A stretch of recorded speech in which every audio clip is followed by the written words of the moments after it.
Iniciamos a segunda semana do PET de Geografia, segundo ano, ensino médio.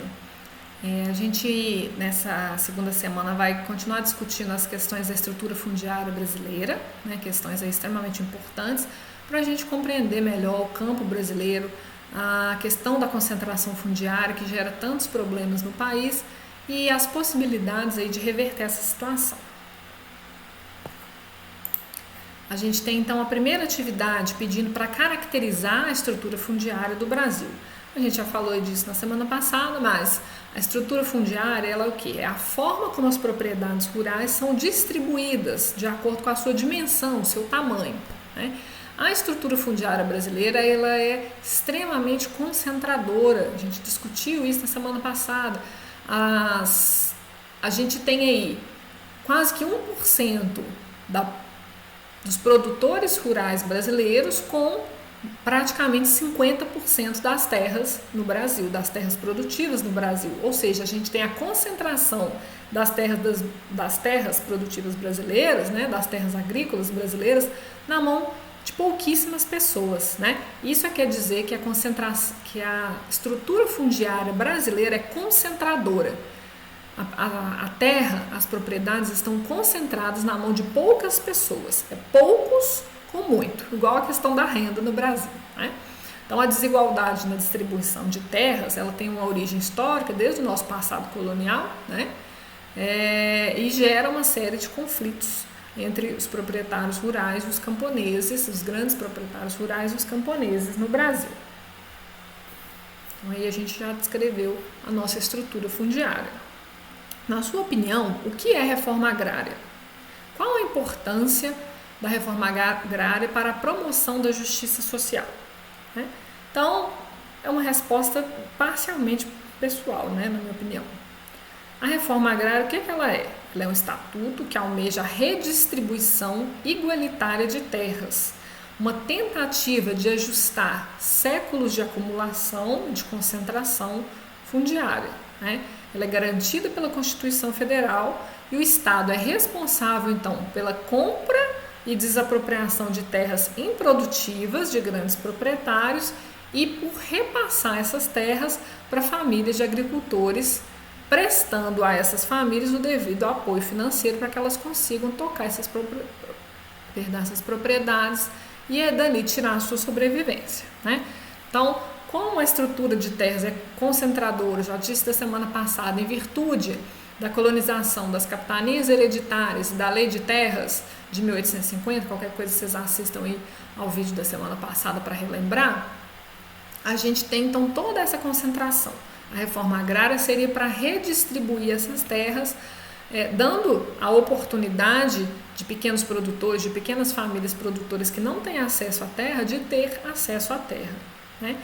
Isso é importante porque fixaria populações do campo que vão para as cidades viver em condições inadequadas de sobrevivência, estão diminuindo as desigualdades sociais, diminuindo a violência tanto urbana quanto a violência no campo, com as disputas entre proprietários, grandes proprietários e camponeses, né, gerando aí toda uma violência no campo, reduziria o êxodo rural, fixando as pessoas no campo, diminuiria o inchaço populacional das cidades e grandes problemas aí que vêm a ocorrerem na cidade em virtude do intenso êxodo rural, garantiria segurança alimentar, porque esses pequenos proprietários, a gente também já discutiu isso em aulas anteriores, são eles que produzem os principais alimentos que vão para a mesa do dia a dia dos brasileiros, né?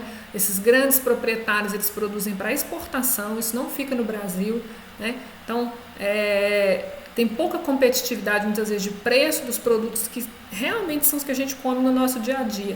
Aumentando a quantidade de pessoas que produzem, que vendem esses produtos, aumentaria a competitividade e garantiria, principalmente em situações de crise, os alimentos que são a base, né, da alimentação do brasileiro.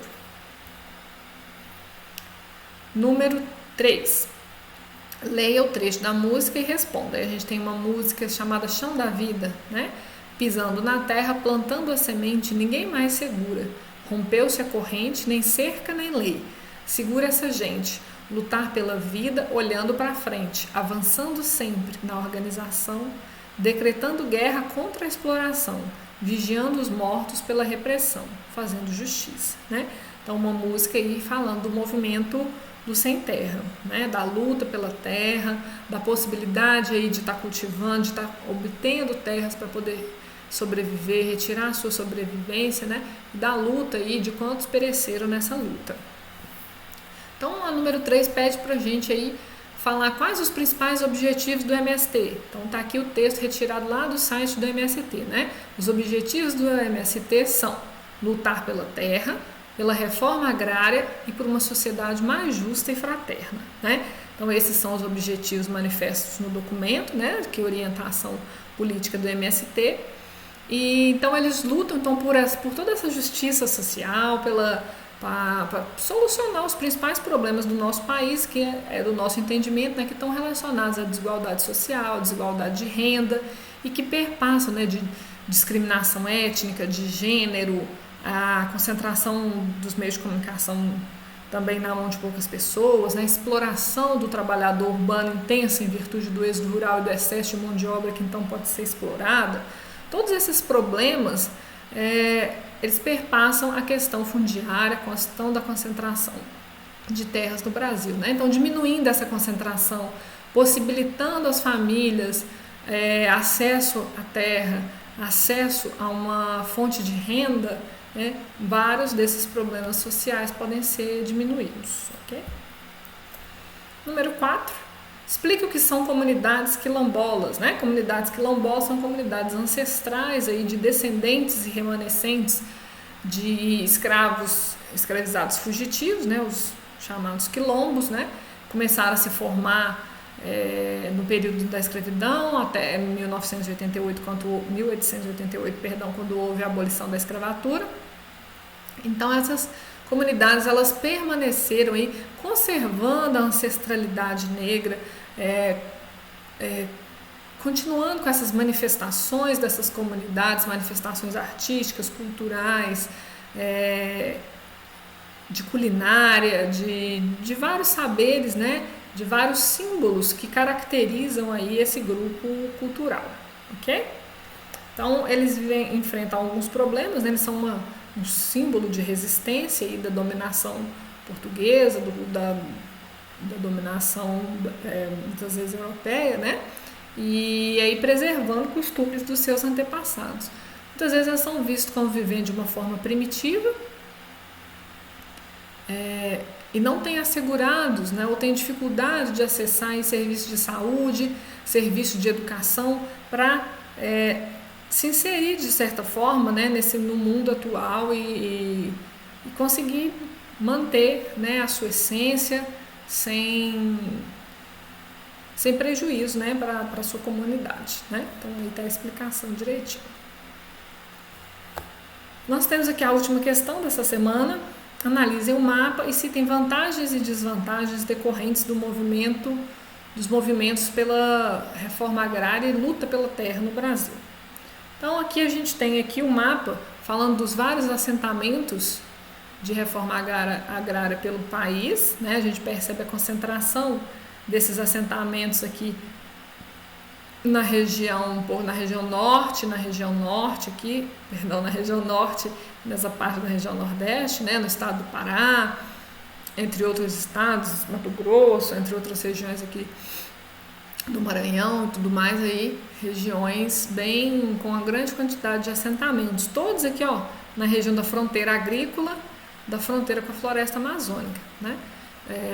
No contato com os indígenas, né? Então todos aqui regiões provavelmente onde há grandes choques, né? Entre esses assentados e os grandes proprietários rurais que existem aqui nessas regiões, né? A região como o Pará, por exemplo, que é um dos estados mais concentradores de terra do Brasil. Quais as vantagens então da reforma agrária? A democratização das terras, né? Que vai gerar o quê? Maior diversificação de alimentos produzidos por pequenos produtores de agricultura familiar, vai gerar postos de trabalho, emprego e renda para milhares de famílias.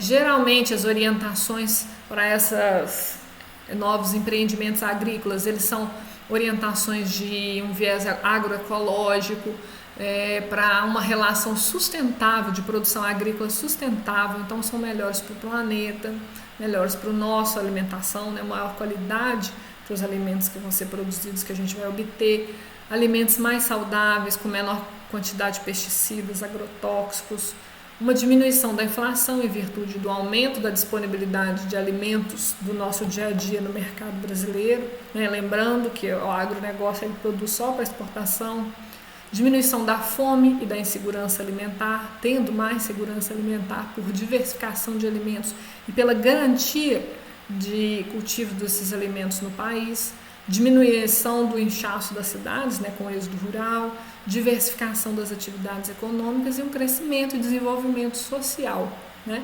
Por quê? Muitas vezes as pessoas acham que o urbano é o ideal. Vamos todo mundo morar nas cidades, o contexto urbano, vai todo mundo para a cidade, aí esvazia o campo, fica campos vazios e as cidades lotadas. Isso é um problema, isso é um desequilíbrio imenso. Países com melhores índices de desenvolvimento humano, com melhores índices de desenvolvimento social, eles têm todas as suas regiões de forma igualitária desenvolvidas. Um campo que também é modernizado, que usa modernizações agrícolas, que tem modernizações produtivas, mas um campo que fixa as pessoas lá porque ele também é positivo. Ele é diferente da cidade, mas ele também é importante. Ele também vai dar condições de crescimento econômico e desenvolvimento social para as pessoas que ali viverem, né? Países com maiores problemas, eles não fazem o quê? Eles não conseguem desenvolver o seu ambiente rural, e aquele ambiente rural ele só expulsa as pessoas do rural para as cidades, gerando grande número de situações problemáticas nas cidades, né? Eu vejo pouca desvantagem da reforma agrária, as únicas desvantagens, né? Mas essa aqui existe com a reforma ou sem, né? Essa é a insegurança e violência no campo, fruto das disputas de terra entre os grandes proprietários e os camponeses. Se essa distribuição e essa reforma agrária não for bem conduzida, ao invés de diminuir as desigualdades sociais, ela vai perpetuar, vai continuar mantendo essas desigualdades sociais e de acesso à terra no país, né? E quando a redistribuição de terras ela é feita sem capacitação do produtor rural, isso também gera um grande problema. Por quê? Porque ele vai continuar ou produzindo de uma forma insustentável, ou o seu negócio não vai ter viabilidade econômica, ele vai acabar perdendo aquela terra ou não conseguindo permanecer na terra, porque ele não consegue fazer a terra produzir, né? Porque ele não domina as técnicas para tornar, para usar as vocações daquela região, as vocações daquele tipo de solo, né? Então precisa haver também todo um treinamento, uma capacitação a essas pessoas assentadas para que elas consigam ter negócios viáveis economicamente, porque se for um mau negócio, isso não vai fazer com que elas se fixem ali na terra, né? Elas vão ficar só cuidando de terras, né? Não produzindo e tendo desenvolvimento econômico. A gente termina assim a segunda semana do PET. Até a próxima semana. Fiquem bem.